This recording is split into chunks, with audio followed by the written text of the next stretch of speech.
En la boda de mi hermana, mis padres y el suegro multimillonario me trataron como basura, sentándome en un cuarto de servicio. Dijeron que mi nuevo dinero era una vergüenza. 10 minutos después, el suegro recibió la noticia de que el acuerdo de 25 millones de euros que salvaría a su empresa fue cancelado, por mí. Si aún no estás suscrito al canal, haz clic en el botón de suscripción y activa la campanita para no perderte ninguna de nuestras historias. Tu apoyo significa todo para nosotros. Si esta historia te parece interesante, déjale un like. También me encantaría saber de qué ciudad eres, déjanos el nombre de tu ciudad en los comentarios. Ahora, empecemos con la historia. Mi nombre es Leandro y tengo 42 años. Hay una idea curiosa sobre el éxito en nuestra cultura, una que lo asocia con el ruido, con el brillo cegador del oro y los logos estampados en la ropa. Mi éxito es de otra naturaleza. No resuena en los salones de la alta sociedad ni aparece en las columnas de sociales. Es un éxito silencioso, como la energía que fluye de manera invisible a través de los cables desde un campo de paneles solares hasta una ciudad que despierta. Es real, es potente y ha sido construido con mis propias manos, neurona a neurona, riesgo a riesgo. Dirijo un fondo de inversión privado con sede en Europa, una entidad discreta que financia el futuro, proyectos de energía renovable a gran escala en América Latina. Es un trabajo que me ha dado más que una vida cómoda, me ha dado un propósito. Ese propósito encuentra su centro en mi hogar en la Ciudad de México. No es una mansión que intimide, sino una casa diseñada por mi esposa, Isabela, donde la luz y los libros son los principales elementos de decoración. Isabela es arquitecta, una mujer cuyo talento para crear espacios hermosos y funcionales solo es superado por su habilidad para construir refugios emocionales. Ella es mi ancla, mi socia estratégica, mi conciencia. Y luego está nuestra hija, Sofía, de 15 años. Una adolescente que navega el mundo con una mezcla de idealismo feroz y una agudeza que a veces me desarma. Ha heredado la inteligencia de su madre y, para mi desgracia, mi tendencia a no tolerar la hipocresía. Nuestro pequeño universo se rige por principios simples, la honestidad, el mérito y las largas cenas donde discutimos de todo, desde la política global hasta el último meme viral. Este universo es mi santuario, un antídoto contra el mundo que dejé atrás, el de mi familia de origen. Mis padres, Horacio y Estela, no son malas personas. En sus corazones, estoy seguro, reside el amor por sus hijos. El problema es que ese amor está sepultado bajo capas y capas de aspiraciones insatisfechas y una desesperada obsesión por el estatus social. Crecieron con la mentalidad de que el valor de una persona se mide por su apellido, por el club al que pertenece y por las personas con las que se codea. Mi éxito, al ser producto de mi propio esfuerzo y no de una herencia o un matrimonio ventajoso, siempre fue para ellos una especie de anomalía, un logro de segunda categoría. Leandrito tiene su negocito de cosas solares, solían decir, con una sonrisa que no lograba ocultar su decepción. Mi hermana menor, Valeria, en cambio, era su obra de arte, su proyecto de vida. Hermosa, complaciente y criada para encantar, se convirtió en su pasaporte a ese mundo dorado que tanto anhelaban. Y un martes por la tarde, parecía que finalmente habían validado su boleto. El nombre mamá apareció en la pantalla de mi teléfono. Respiré hondo, una costumbre que había desarrollado para prepararme para sus conversaciones. Leandro, hijo mío. No vas a creer la maravillosa noticia, su voz era un torbellino de euforia, tan aguda que tuve que apartar el teléfono de mi oído. Tu hermana, nuestra Valeria, se casa. Finalmente. Vaya, mamá. Es una gran noticia. Dale mis felicitaciones. ¿Quién es el afortunado?, pregunté, con un presentimiento que se asentaba en mi estómago. Ay, hijo. Es un sueño hecho realidad. Se casa con Mateo Villalobos. Hizo una pausa dramática, como si esperara que yo jadeara. Sí, el hijo de don Ricardo Villalobos. ¿Te das cuenta de lo que esto significa? La boda será en la Hacienda San Gabriel, por supuesto. El lugar más exclusivo. Ya estoy pensando en el vestido. Dejé de escuchar. El nombre de don Ricardo Villalobos no evocaba imágenes de ensueño para mí, sino de tiburones corporativos y una arrogancia feudal. La alegría de mi madre no era por la felicidad de su hija, sino por la adquisición de un apellido que funcionaba como una llave maestra. Esa noche, el aire en nuestro jardín estaba fresco y olía a jazmín. Le serví una copa de vino a Isabela y le conté la noticia. Ella escuchó con esa paciencia infinita que la caracteriza, observando mi rostro mientras yo hablaba. «Felicidades a tu hermana», dijo finalmente, con una sinceridad genuina que no se extendió a su siguiente comentario. «Pero esto es una mala idea, Leandro. Y lo sabes. Es la boda de mi hermana, Isa. Tengo que ir». «Tienes que ir», replicó ella, arqueando una ceja. «¿Recuerdas la última vez? En la graduación de Valeria. Tus padres nos sentaron en la mesa del fondo, junto a los primos lejanos de Guanajuato, porque la mesa principal era para los contactos importantes de tu padre. ¿Recuerdas cómo tu madre te interrumpió a media frase para ir a saludar a la esposa de un político? ¿O la vez que en Navidad, tu padre le dijo a don Ricardo, que también estaba allí, que tú eras muy idealista con tus proyectos ecológicos? Cada recuerdo era un pequeño corte de papel. Los había enterrado, pero Isabela no olvidaba. Esta vez será 100 veces peor, continuó. Estará todo el clan Villalobos y su corte de aduladores. Y lo que más me preocupa es Sofía. Ella ya no es una niña. Lo verá todo, lo entenderá todo. Y no quiero que vea cómo le faltan el respeto a su padre. Quizás esta vez sea diferente, dije, pero las palabras sonaron huecas incluso para mí. Isabela tomó mi mano, su tacto era firme y reconfortante. La esperanza es lo último que se pierde, mi amor. Pero por si acaso, yo llevaré mi armadura emocional. Te sugiero que hagas lo mismo. Asentí, sabiendo que tenía razón. Aceptaría la invitación envenenada, caminaría hacia la boca del lobo, llevando conmigo la ingenua esperanza de un hombre que, a pesar de todo, aún quería creer que tenía una familia. El mes que precedió a la boda se convirtió en un lento goteo de humillaciones preventivas, administradas principalmente a través del teléfono por mi madre. Sus llamadas y mensajes no eran para preguntar cómo estábamos, sino para dirigir nuestra presentación en el gran evento. Leandrito, vi un traje de lino muy bonito en el Palacio de Hierro, quizás deberías ir a verlo, para que no desentones, me escribió un día. Otro día llamó a Isabela para sugerirle una diseñadora muy discreta pero elegante. Cada comunicación era una reafirmación de su creencia fundamental, que no éramos suficientes por nosotros mismos. La señal más alarmante, sin embargo, no vino de mis padres, sino de la propia Valeria. Me llamó una noche, una semana antes de la boda. Su voz, normalmente tan llena de una confianza despreocupada, era apenas un murmullo. Leandro, hola, ¿estás ocupado? Nunca para ti, vale. ¿Qué pasa? Suenas rara. Hubo una larga pausa, y pude escuchar su respiración entrecortada. Es una tontería, son los nervios, supongo. Valeria, habla conmigo. Es que, comenzó, y luego se detuvo. Mateo y su padre, el acuerdo prenupcial. Es muy complicado, Leandro. Muy restrictivo. Un abogado que consulté por mi cuenta dijo que era draconiano. Siento que me estoy metiendo en una jaula de oro. Siento que a don Ricardo no le agrado, que solo ve las acciones de la abuela. Mi instinto protector se disparó. Entonces no lo firmes, Valeria. Es así de simple. Cancela la boda si es necesario.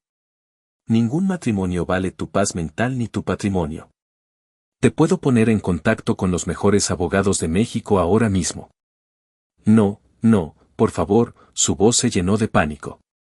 No le digas a nadie que te llamé. Sería un escándalo terrible. Mis papás se morirían. No, debe ser solo el estrés. Mateo es bueno conmigo. Y don Ricardo es un hombre de negocios. Es normal que quieran proteger a su familia, ¿verdad? Sí, eso debe ser. Olvida que te dije nada. Soy una tonta. Solo quería escuchar tu voz. Y colgó, dejándome con un nudo de preocupación en el estómago. Estaba asustada, lo sabía. Pero el miedo a la vergüenza social, el pánico a desmantelar la obra maestra de sus padres, era infinitamente mayor que su miedo a un futuro infeliz. Estaba caminando conscientemente hacia la trampa. El día de la boda, la hacienda San Gabriel se erigía como un templo al poder y al dinero. Coches de lujo formaban una línea interminable en la entrada.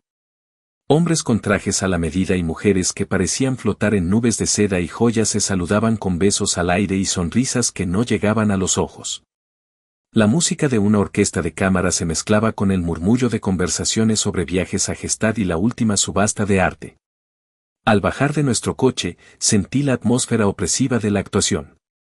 Todos estaban interpretando un papel. Y nosotros éramos los actores sin guión. Vimos a mis padres en la entrada, en la cúspide de su gloria social. Mi padre reía a carcajadas con un senador, mientras mi madre escuchaba atentamente a una mujer cuya cara había visto en las portadas de las revistas de sociedad. Cuando nos vieron, la transformación fue sutil pero inconfundible. La sonrisa de mi madre se volvió un poco más rígida, y la risa de mi padre se cortó abruptamente.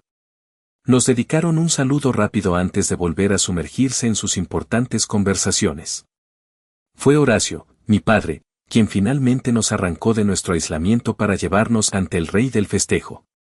Don Ricardo Villalobos estaba rodeado, su presencia física era imponente. No era solo su altura o su traje impecable, era el aura de poder absoluto que emanaba, la certeza de que el mundo se doblegaba a su voluntad. Don Ricardo, dijo mi padre con una reverencia casi imperceptible en su voz. Permítame presentarle a mi hijo, Leandro, y a su encantadora familia. Don Ricardo estaba en medio de una frase con otro hombre. No se detuvo. Terminó su anécdota, provocando risas forzadas a su alrededor, y solo entonces giró lentamente la cabeza hacia nosotros. Su mirada nos recorrió de pies a cabeza, un escrutinio frío y despectivo que me hizo sentir como un insecto bajo un microscopio. No me ofreció la mano. Ah, sí, dijo, su voz era grave, un estruendo bajo. El hermano. Horacio me ha hablado mucho de usted. Tiene un emprendimiento, ¿no es así? Algo de tecnología alternativa.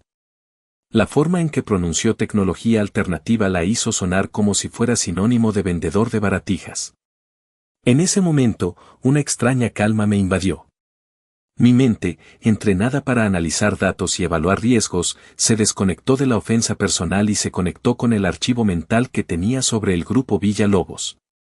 Recordé las hojas de cálculo, las deudas ocultas, los flujos de caja negativos en su división de logística, la desesperada búsqueda de una inyección de capital que lo había llevado, a través de intermediarios, a mi fondo. Este hombre no era un león rugiendo desde la cima de la montaña. Era un pavo real asustado, inflando sus plumas de viejo dinero y tradición para ocultar el hecho de que su imperio se estaba desmoronando desde adentro. Y yo, el hombrecito del emprendimiento, era el único que tenía el antídoto que podía salvarlo. La ironía era tan deliciosa que casi sonreí. Él no tenía ni la más remota idea de que el destino de su legado descansaba en las manos del hombre al que acababa de despreciar. Tras el gélido desdén de don Ricardo, nos excusamos y nos dirigimos hacia la entrada del salón principal. La escena era de una opulencia calculada, candelabros de cristal que goteaban luz sobre mesas vestidas con brocados pesados, arreglos florales tan altos que parecían árboles en miniatura. Y el murmullo de cientos de conversaciones importantes. Una joven anfitriona, con una sonrisa tan perfecta como ensayada, nos recibió junto a un atril de caoba. Buenas noches, dije, forzando una sonrisa. La familia de Leandro Ramírez, por favor. Sus dedos enguantados se deslizaron por una larga lista impresa en papel grueso. Su frente se arrugó levemente. Permítame un segundo, murmuró, y volvió a repasar la lista, esta vez más despacio. Qué extraño, no los encuentro aquí. ¿Son invitados del novio o de la novia? De la novia, Valeria Ramírez. Soy su hermano. Ah, por supuesto. Su alivio fue palpable, pero algo en su expresión me dijo que la solución no sería la que esperábamos. Se agachó y sacó una hoja de papel doblada y de aspecto mucho menos formal de debajo del atril. Sí, aquí están. En la lista complementaria. Si fueran tan amables de seguirme. El camino que tomó confirmó mis peores temores. En lugar de guiarnos hacia el corazón de la fiesta, nos condujo por un pasillo lateral que corría paralelo al gran salón. La alfombra persa fue reemplazada por una moqueta industrial de color neutro. La música se volvió un eco distante, ahogada por un sonido nuevo y mucho menos agradable, el estruendo metálico de ollas. El silbido del vapor y el griterío de órdenes que salían de una puerta de vaivén de acero inoxidable. La cocina. Nos estaban llevando por la ruta de servicio. Pasamos junto a un par de camareros que llevaban charolas vacías y nos miraron con una mezcla de curiosidad y lástima. Al final de aquel pasillo de la vergüenza, en un recoveco que claramente no estaba destinado a los invitados, se encontraba nuestro destino. No era un salón, ni siquiera un reservado. Era un espacio muerto, un apéndice arquitectónico junto a la zona de carga y descarga.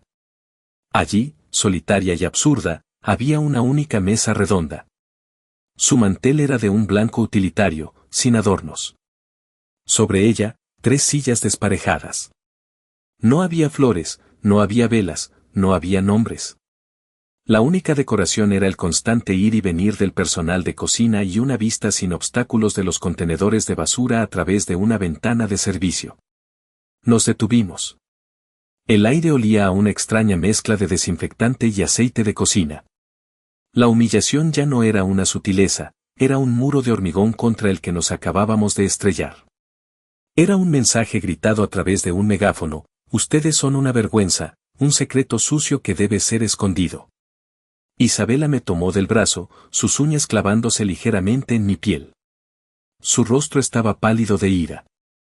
Sofía se quedó quieta, sus hombros encogidos, sus ojos fijos en una mancha en el mantel.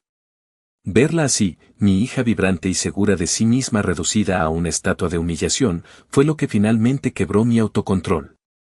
Pero antes de que pudiera decir o hacer nada, ocurrió algo extraordinario. Sofía levantó la cabeza. Vio a mi madre, Estela, que había aparecido en el extremo del pasillo, probablemente para asegurarse de que su problema familiar estuviera bien escondido. Mi hija respiró hondo, y con una dignidad que desmentía sus 15 años, caminó directamente hacia ella.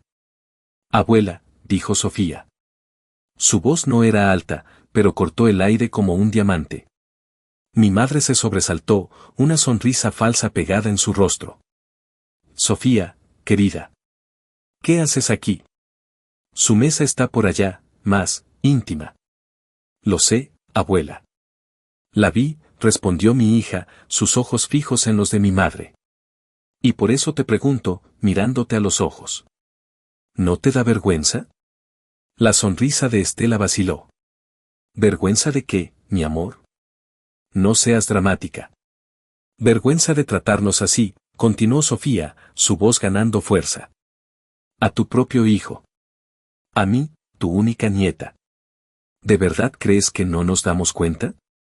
¿Escondernos junto a la cocina como si fuéramos sirvientes? ¿Esto es lo que valemos para ti?» Mi madre se quedó boquiabierta.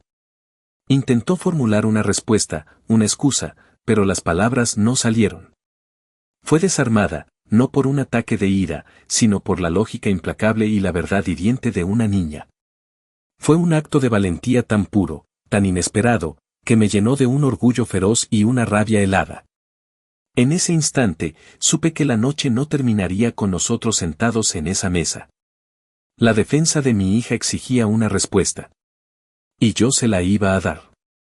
Dejando a Isabela y Sofía en aquel limbo de deshonra, me dirigí de vuelta al torbellino de la fiesta.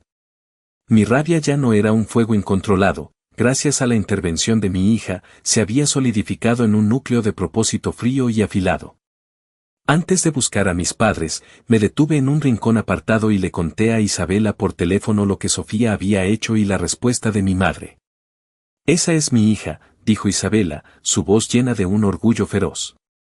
Luego, su tono cambió, volviéndose práctico y estratégico. «Leandro, escucha. La furia es útil, pero la estrategia es letal. no vayas allí a gritar. Ve a confirmar. Haz que lo digan. Haz que admitan en voz alta su mezquindad. Y mientras lo hacen, recuerda cada palabra del informe financiero de Villa Lobos. Recuerda su deuda, su flujo de caja negativo, su desesperación. No estás discutiendo desde una posición de debilidad. Estás llevando a cabo una auditoría de carácter en vivo. Y ellos están fallando espectacularmente. Su consejo fue como un chorro de agua helada, agudizando mis sentidos. Entendido, dije y colgué. Encontré a mis padres en el mismo círculo de poder, riendo de algo que decía don Ricardo. Su capacidad para compartimentar su crueldad era asombrosa. Necesito hablar con ustedes. Ahora, dije, mi tono no dejaba lugar a la negociación. Con miradas de fastidio, se excusaron y me siguieron a un lado. Don Ricardo, curioso como un gato, se unió a ellos. ¿Cuál es el problema, Leandro?, preguntó mi padre, impaciente. Estás haciendo una escena. La escena la crearon ustedes, respondí, mi voz era baja pero resonaba con una calma peligrosa. Quiero una explicación. No una excusa, no una mentira. Una explicación. ¿Por qué nos sentaron en un cuarto de servicio? Mi madre suspiró con exasperación, como si le estuviera explicando algo a un niño tonto. Ay, por el amor de Dios, Leandro. Ya te lo dije. Es por el bien de la familia. Hay que entender las sutilezas sociales. La gente aquí, barrió el salón con un gesto, es de otro mundo. Tu estilo de vida, tan bohemio, tan diferente, podría crear una situación incómoda. Lo hicimos para protegerte, para proteger la imagen de la familia. ¿Protegerme de qué, mamá? ¿De ser visto con ustedes? Fue entonces cuando don Ricardo intervino, su voz retumbando con una arrogancia condescendiente. Su madre es una mujer sabia, muchacho. Entiende de linaje, de clase. Esta es una unión de dos grandes familias. Una celebración de la tradición. No es buscó la palabra, saboreando el insulto antes de pronunciarlo, un tianguis de nuevos ricos donde cualquiera puede poner su puesto. Tianguis. El mercado callejero. El lugar del pueblo. La palabra colgó en el aire, cargada de todo el desprecio que un hombre de su clase podía sentir por alguien como yo, alguien que se había hecho a sí mismo en lugar de heredar su posición. En ese preciso momento, mi mirada se desvió y encontró a Valeria. Estaba de pie junto a Mateo, su rostro una máscara de ansiedad. Vio la confrontación, escuchó las palabras. Nuestras miradas se cruzaron en la distancia. Duró apenas un segundo, pero en ese segundo vi un universo de conflicto en sus ojos, la vergüenza, el miedo, la súplica silenciosa para que no hiciera olas. Y luego, la traición. Apartó la vista. Se giró hacia su esposo, le susurró algo al oído y le sonrió, una sonrisa frágil y falsa. Borró mi existencia con ese simple gesto. Y mi corazón, que había estado latiendo con furia, de repente se sintió pesado, helado. Un recuerdo nítido y doloroso me asaltó, Valeria, con 7 años, llorando porque unos niños mayores le habían quitado su muñeca en el parque. Y yo, con 10 años, enfrentándome a ellos, recuperando la muñeca y secando sus lágrimas. Siempre te cuidaré, Vale, le había prometido. La ironía me quemó por dentro. La había cuidado entonces, y ahora, ella me arrojaba a los lobos para salvar su propia fiesta. En ese instante, no sentí ira hacia ella. Sentí un luto profundo, una tristeza abrumadora por la muerte de esa hermandad, por la pérdida irreparable de la niña a la que una vez había prometido proteger. La daga de su silencio fue la que cortó el último lazo. Di media vuelta y me alejé de ellos sin decir una palabra más. Su veneno ya no podía tocarme.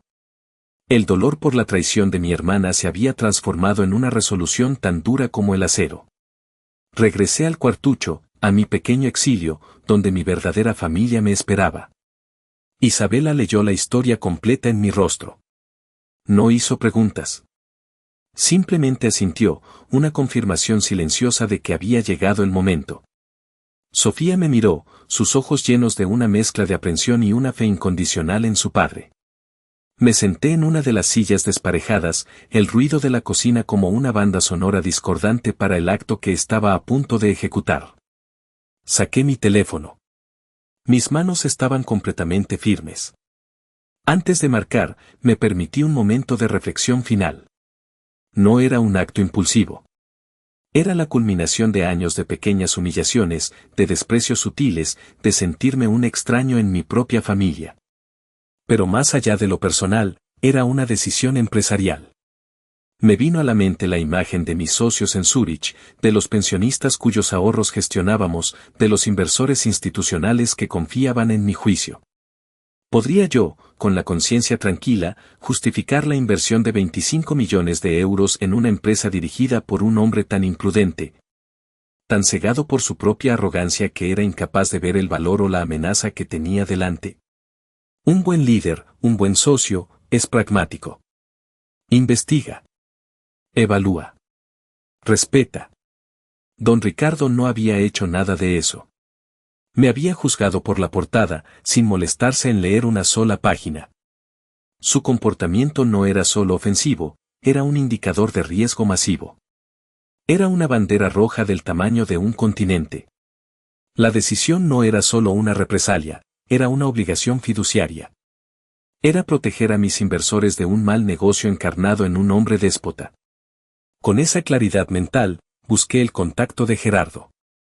El teléfono sonó en el silencio de nuestro rincón, cada tono amplificando la tensión. Leandro, la voz de Gerardo sonaba confundida. ¿Pasa algo?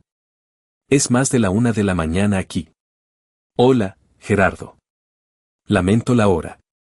Algo importante ha surgido, dije, mi voz era tranquila y medida, la voz que usaba en las juntas directivas cuando se tomaban decisiones de peso.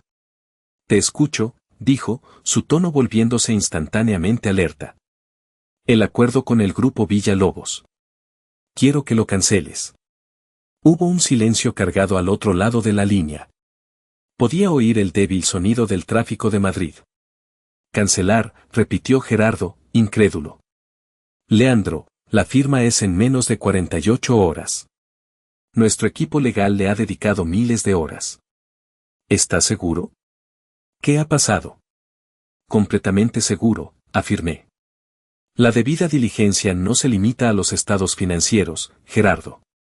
También incluye el carácter de liderazgo. Y acabo de tener una demostración de primera mano del carácter de su presidente. Es volátil, arrogante y su juicio es peligrosamente pobre.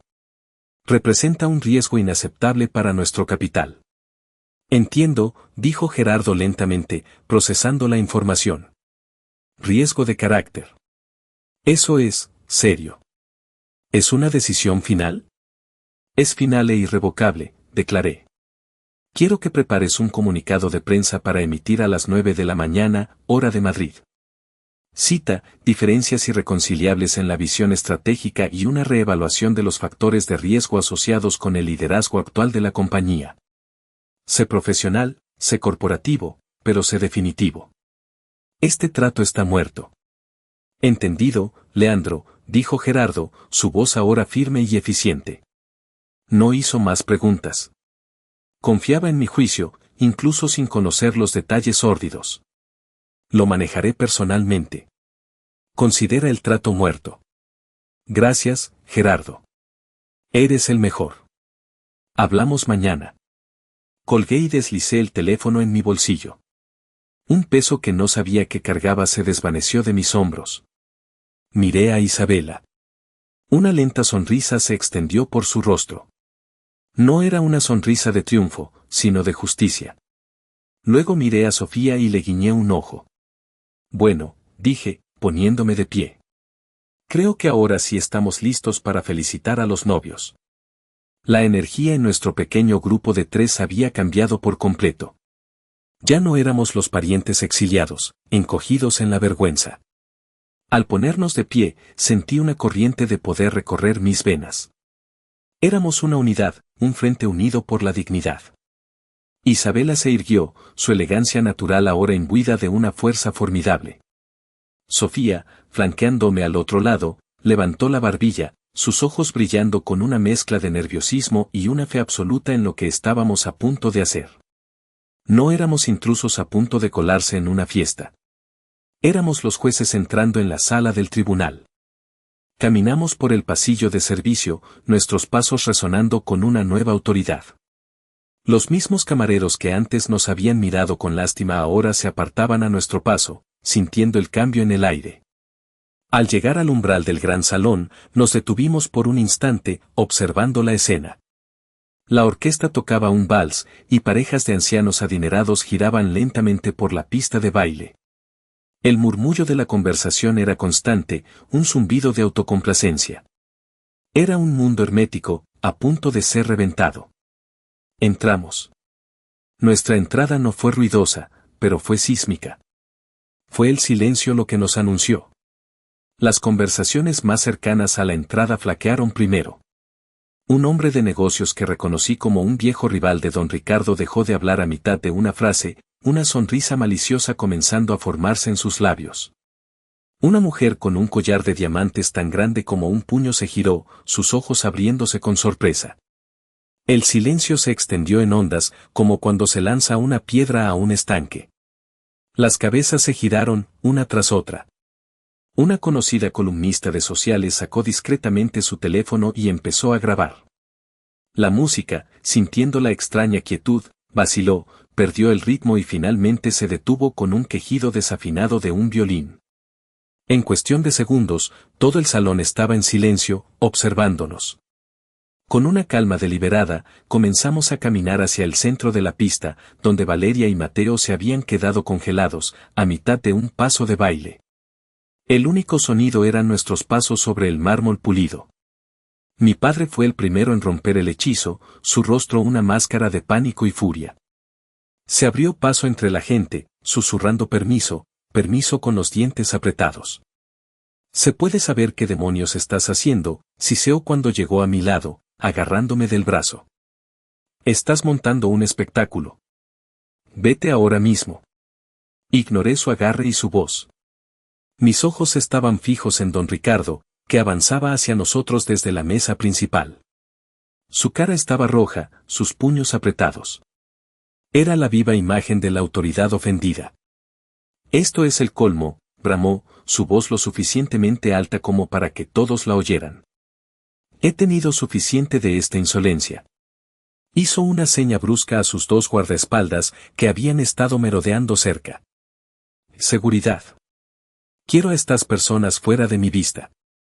Fuera de esta propiedad. Ahora. Los dos hombres, ambos más grandes que yo, se movieron con una eficiencia amenazante. Uno de ellos extendió una mano para agarrar mi hombro. Antes de que pudiera tocarme, lo detuve. No con un gesto, sino con la mirada. Lo miré directamente a los ojos, y luego hablé, mi voz baja pero increíblemente clara en el silencio absoluto. Le sugiero que no haga eso. El hombre se detuvo, su mano flotando en el aire. Continué, mi voz ahora proyectándose para que todos en el salón pudieran escuchar. Mi nombre es Leandro Ramírez. Soy el hermano de la novia. Y si uno de ustedes me pone un dedo encima, les garantizo que la historia que contarán mañana todos los periódicos no será sobre la hermosa boda, sino sobre cómo la familia Villalobos expulsa violentamente a sus propios parientes. Piénsenlo bien. Los guardias vacilaron, mirando a su jefe en busca de confirmación. Por primera vez esa noche, una sombra de duda cruzó el rostro de don Ricardo. Sabía que yo tenía razón. El escándalo sería monumental. La tensión era tan espesa que se podía masticar. El salón entero contuvo la respiración, esperando ver quién cedería primero. Y fue en ese punto muerto, en ese clímax de voluntades, que una voz jovial y despreocupada, con un inconfundible acento alemán, rompió el silencio como un trueno. Leandro. Mein Freund. Qué increíble sorpresa encontrarte aquí. Klaus Richter, el industrial alemán, se abría paso entre la multitud con una sonrisa radiante, completamente ajeno al drama que acababa de interrumpir. Se dirigía directamente hacia mí. La pieza final de mi estrategia acababa de entrar en juego, y ni siquiera lo había planeado. La intervención de Klaus Richter fue el catalizador que hizo explotar la situación. Su presencia y su familiaridad conmigo crearon una disonancia cognitiva en la mente de todos los presentes. ¿Quién era este hombre al que el gran industrial alemán llamaba amigo? Klaus me dio un abrazo de oso, ajeno a la rigidez de mi cuerpo. Hombre, te ves muy serio para una fiesta, rió. Luego se giró y vio a don Ricardo, cuya cara había adquirido un tono púrpura. Ricardo, viejo zorro. ¿No me dijiste que eras amigo de Leandro? El mundo es un pañuelo. Don Ricardo se quedó mudo. Abrió y cerró la boca como un pez fuera del agua. Klaus, en su feliz ignorancia, continuó cavando la tumba de don Ricardo. Para los que no lo conocen, anunció al círculo de invitados cercanos que ahora nos rodeaba con una curiosidad insaciable, este hombre, Leandro, es un genio. Su fondo solar europeo está cambiando las reglas del juego en América Latina. La semana pasada cerramos un acuerdo para construir la planta solar más grande de Chile gracias a su visión. Un brindis por Leandro. Levantó una copa de champán imaginaria. Nadie se unió a su brindis. El silencio se había vuelto pesado, denso. Podía ver los engranajes girando en las cabezas de los hombres de negocios, los políticos, los rivales de Villa Lobos. Estaban conectando los puntos, y la imagen que emergía era desconcertante para ellos. La mirada de don Ricardo saltó de Klaus a mí y de vuelta, la comprensión finalmente amaneciendo en sus ojos como un sol negro. La arrogancia se desvaneció, reemplazada por una expresión de puro, absoluto pánico. Y como si el destino tuviera un sentido del humor perverso, ese fue el preciso instante en que su asistente personal, un joven con el rostro pálido y sudoroso, se abrió paso y le mostró la pantalla de su teléfono. Vi cómo los ojos de don Ricardo se fijaban en la pantalla. Vi cómo su mano, la que sostenía una copa de whisky, comenzaba a temblar tan violentamente que el hielo tintineaba contra el cristal. Vi cómo el color desaparecía de su rostro hasta dejarlo del color de la cera. El comunicado de prensa. La noticia. Su sentencia. El vaso se le resbaló de los dedos y se estrelló contra el suelo de mármol, el sonido resonando como un disparo en el silencio sepulcral. Era mi turno. Di un paso adelante. Mi voz no era un grito, era una declaración, fría y precisa, la voz de un hombre que dicta los términos de la rendición. Usted habló de linaje y de clase, don Ricardo, comencé, mi mirada fija en la suya. Habló de la importancia de la tradición. Permítame hablarle de una tradición del mundo real, del mundo donde se crea valor y no solo se hereda. Hice una pausa, asegurándome de tener la atención de todos. En mi mundo, la moneda más valiosa es la reputación. La confianza. La integridad. Son los cimientos sobre los que se construyen los imperios. Y sin ellos, todo se derrumba. Mi mirada se desvió brevemente hacia mis padres, que se habían encogido como si quisieran desaparecer en la alfombra. Esta noche, usted, don Ricardo, y ustedes, dije, señalando a mis padres, han demostrado una carencia total de esos valores. Han demostrado que su juicio está nublado por el prejuicio y la arrogancia. Han demostrado que no son socios fiables. Volví a centrarme en don Ricardo, que ahora me miraba con una expresión de súplica. Usted se refirió a mi mundo como un tianguis, continué, devolviéndole su insulto. Pues bien, déjeme decirle que en el tianguis del mercado global, la reputación lo es todo. Y la suya, señor, acaba de declararse en quiebra. Levanté la voz para que no quedara ninguna duda. Por lo tanto, ante todos los presentes, confirmo la noticia que probablemente acaba de leer. Mi fondo de inversión ha cancelado, con efecto inmediato, toda negociación y ha retirado su oferta de inversión de 25 millones de euros en el grupo Villa Lobos. No hacemos negocios con líderes moralmente en bancarrota. Cada sílaba fue un clavo en su ataúd. Un jadeo colectivo, uno ahogado, recorrió la sala. No era solo la pérdida del dinero. Era la humillación definitiva. Era la exposición pública de su debilidad, de su fracaso, frente a las mismas personas a las que había pasado toda una vida tratando de impresionar. Lo había destronado, no con un arma, sino con la verdad. Y el sonido de su imperio cayendo fue el silencio atronador de un centenar de personas mirándolo con desprecio. Lo que siguió fue un caos contenido, una implosión social en cámara lenta. El murmullo se reanudó, esta vez más fuerte, más urgente, como el zumbido de un enjambre de avispas.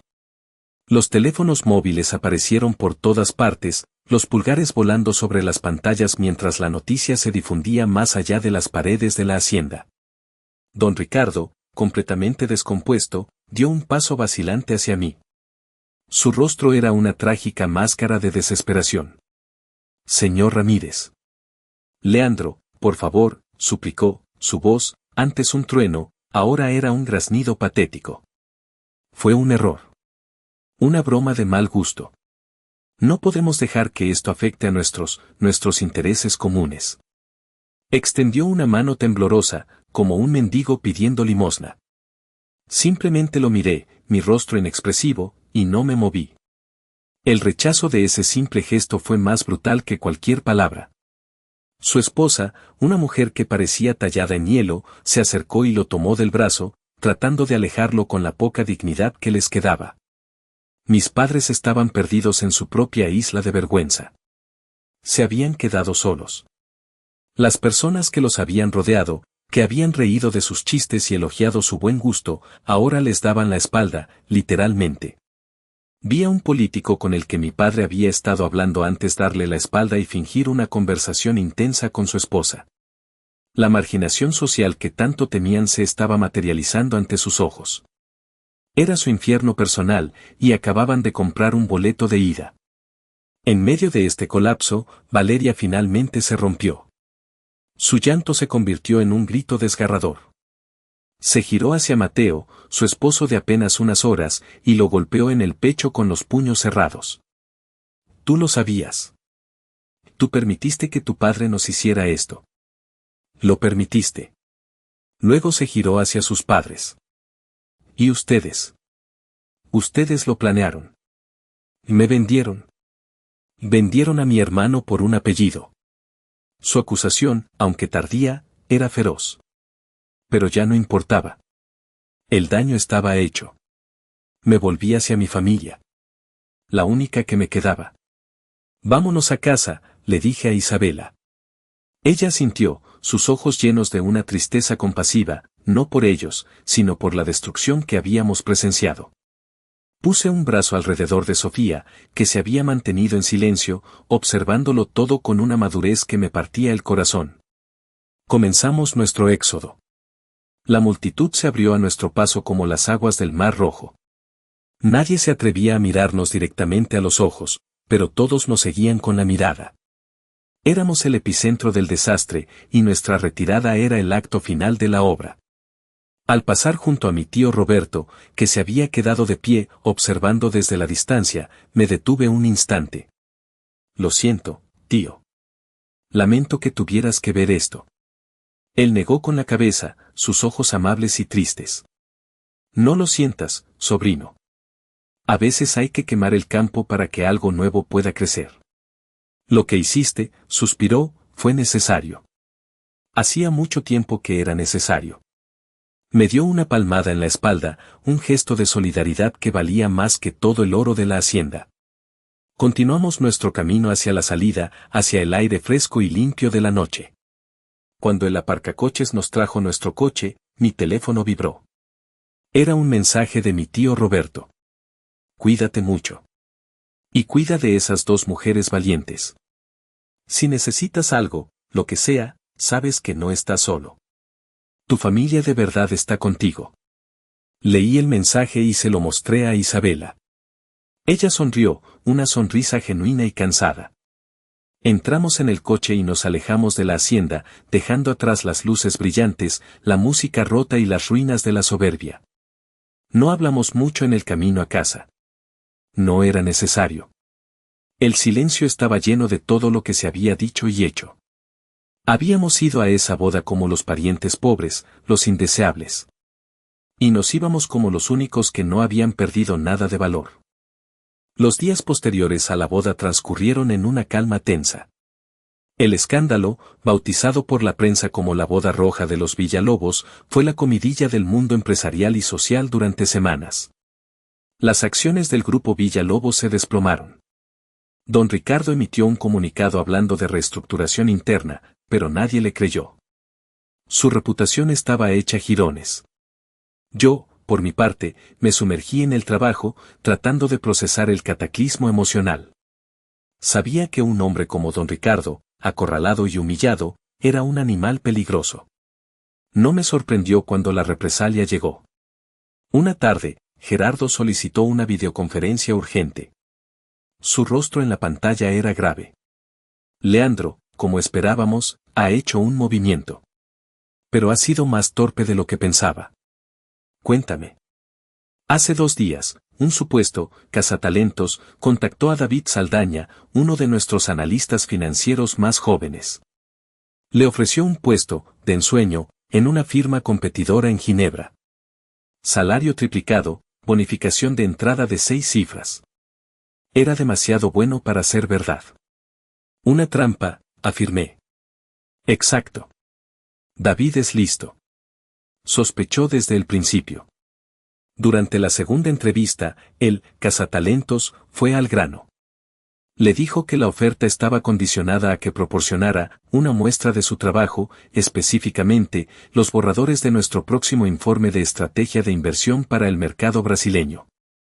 Sentí un escalofrío. Era un intento descarado de espionaje industrial. ¿Y qué hizo David?, pregunté. El chico es una estrella, Leandro.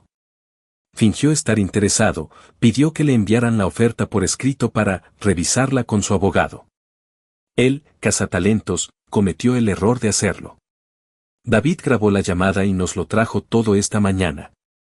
El rastro digital lleva directamente a una consultora de seguridad que trabaja casi exclusivamente para el grupo Villalobos. Lo tenemos, Leandro. Atrapado y bien atrapado. Respiré aliviado. Dale a David la bonificación que le ofrecieron nosotros, y que sepa que tiene un futuro brillante con nosotros. Guarda esa evidencia. No la usaremos. Dejemos que don Ricardo se consuma en su propia impotencia. Ya ha perdido la guerra. Mientras el imperio de mi enemigo se desmoronaba, recibí una llamada que me enfrentó a los escombros de mi propio pasado. Un número desconocido. Una voz rota. Valeria. Nos encontramos en un café anónimo, de esos que no tienen alma ni memoria. Llegó disfrazada, oculta tras unas gafas de sol enormes y una pañoleta. Cuando se las quitó, vi el rostro de una extraña.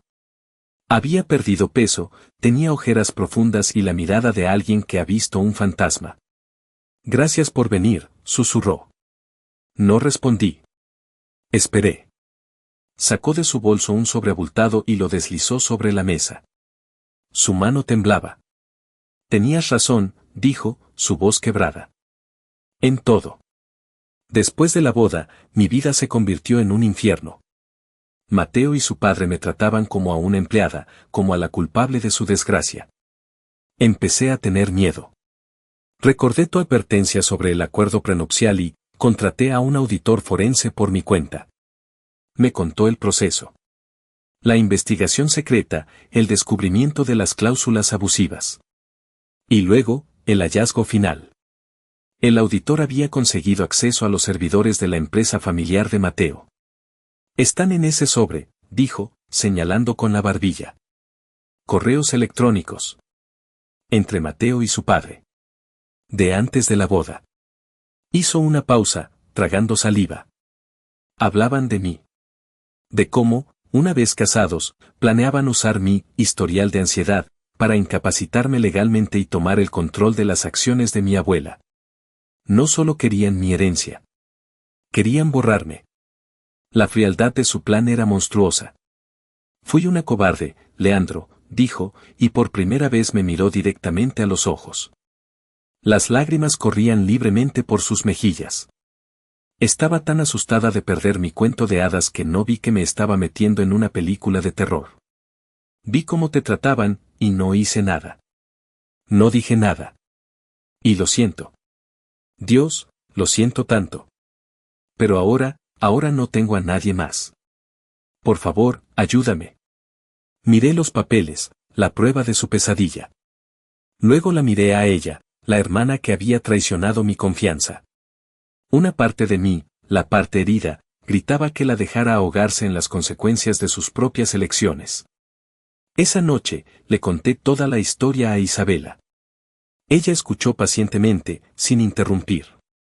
Es una situación terrible, admitió. Y tu resentimiento es completamente válido. Entonces, ¿qué hago? ¿Por qué debería ayudarla? Isabela me tomó la mano. Porque la venganza te consume, pero la justicia te libera. No lo hagas por ella, la mujer que se quedó callada en la boda. Hazlo por la hermana pequeña a la que una vez le prometiste cuidar. Hazlo porque es lo correcto. Y hazlo porque, a diferencia de todos ellos, tú eres un hombre bueno y tienes el poder de arreglar lo que otros rompieron. Sus palabras disolvieron la coraza de mi rencor. La decisión, una vez más, se volvió dolorosamente clara. La ayuda que le ofrecía Valeria no fue un pañuelo para sus lágrimas, sino una estrategia de salida. Movilicé a mi equipo legal, un batallón de los abogados más astutos y caros de la ciudad. No buscábamos una batalla pública, sino una rendición incondicional y privada. La reunión tuvo lugar en una sala de juntas neutral. De un lado, Valeria y yo, flanqueados por mis abogados. Del otro, Mateo y don Ricardo, con su propio equipo legal, que parecían nerviosos y superados. No hubo saludos. Mis abogados pusieron sobre la mesa una copia de los correos electrónicos. El silencio que siguió fue denso y sofocante. No hubo negociación. Los términos eran simples: una anulación inmediata del matrimonio por causa de fraude, la restitución total de los bienes de Valeria más una compensación sustancial por daños y perjuicios. Y un acuerdo de confidencialidad férreo que les prohibía a ellos y a sus asociados mencionar el nombre de Valeria nunca más, bajo pena de consecuencias legales devastadoras. Para evitar un proceso penal que los habría enviado a la cárcel y destruido por completo el nombre Villalobos, firmaron todo sin rechistar. Cuando todo terminó, acompañé a Valeria a la salida. Se acabó, le dije. Eres libre y financieramente segura. Más de lo que eras antes. Ella se giró hacia mí, sus ojos llenos de una gratitud abrumadora. Leandro, no sé cómo. La interrumpí, no con dureza, sino con una claridad necesaria. Valeria, te he dado las herramientas para empezar de nuevo. Pero el trabajo de reconstruirte a ti misma, de encontrar tu propia fuerza, es tuyo y solo tuyo. Nuestra relación, suspiré, el peso de los años de distancia cayendo sobre mí, está rota.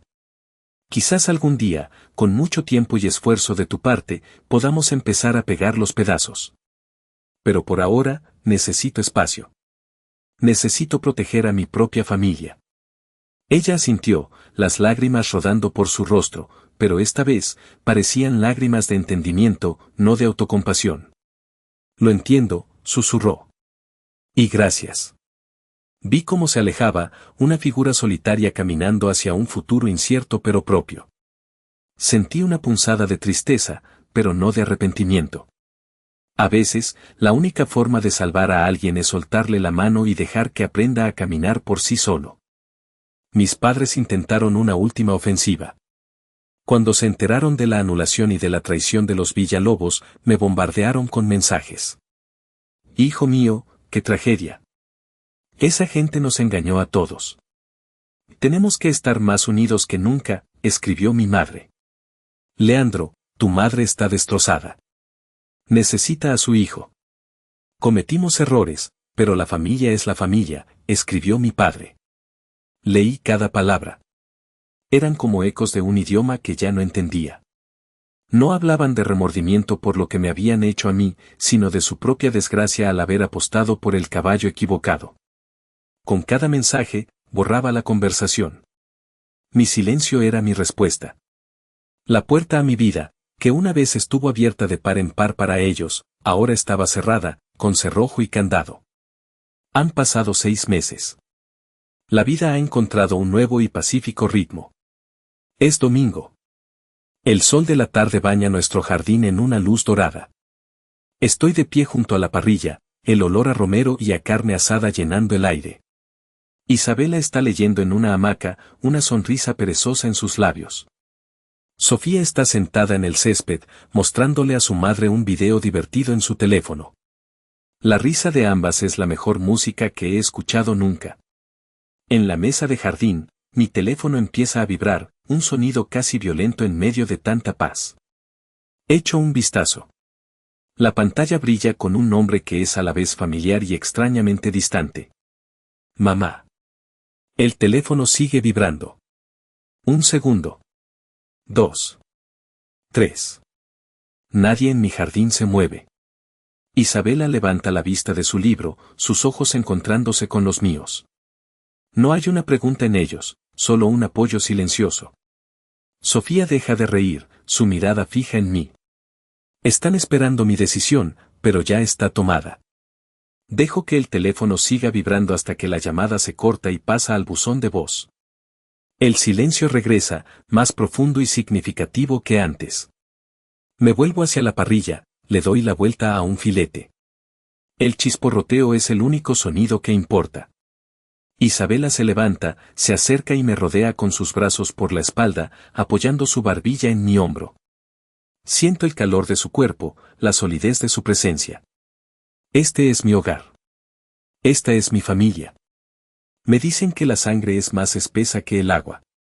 Quizás sea cierto. Pero lo que no te dicen es que el veneno es más espeso que la sangre. Y a veces, la única cura, la única forma de sobrevivir, es la amputación. Les pregunto a ustedes, que han caminado conmigo a través de este infierno y de vuelta, ¿es posible sanar una herida así?